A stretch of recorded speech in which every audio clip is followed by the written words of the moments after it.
दिल दीवाना हो जाए और जब दिल दीवाना हो जाता है एक ही चीज बात निकल सकती है। गाना गाइए। सुनो हाँ हाँ बोलो। ये गोरी तोरे पाँव के पैरी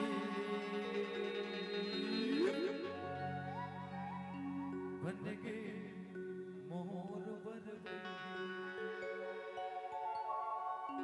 अरे पैहा बना डाले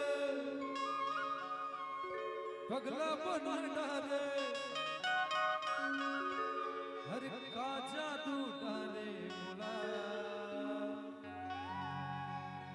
हर का जादू डाले मुला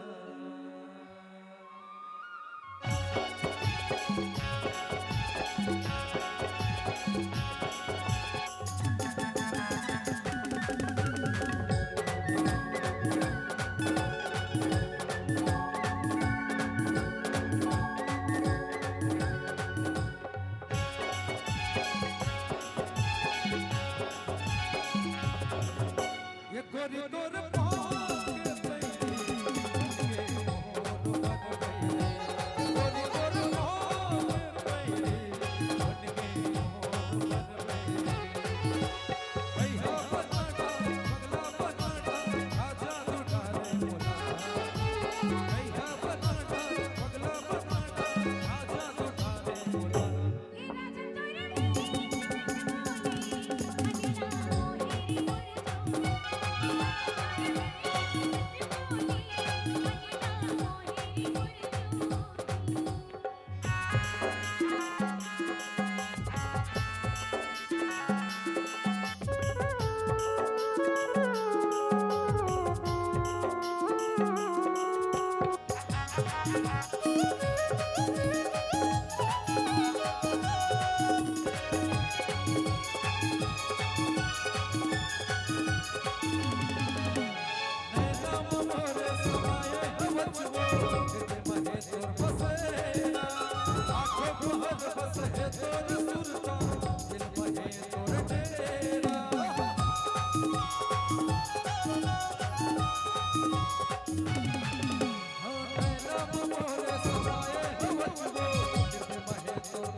દિલલા મોહે રે મોર જોહી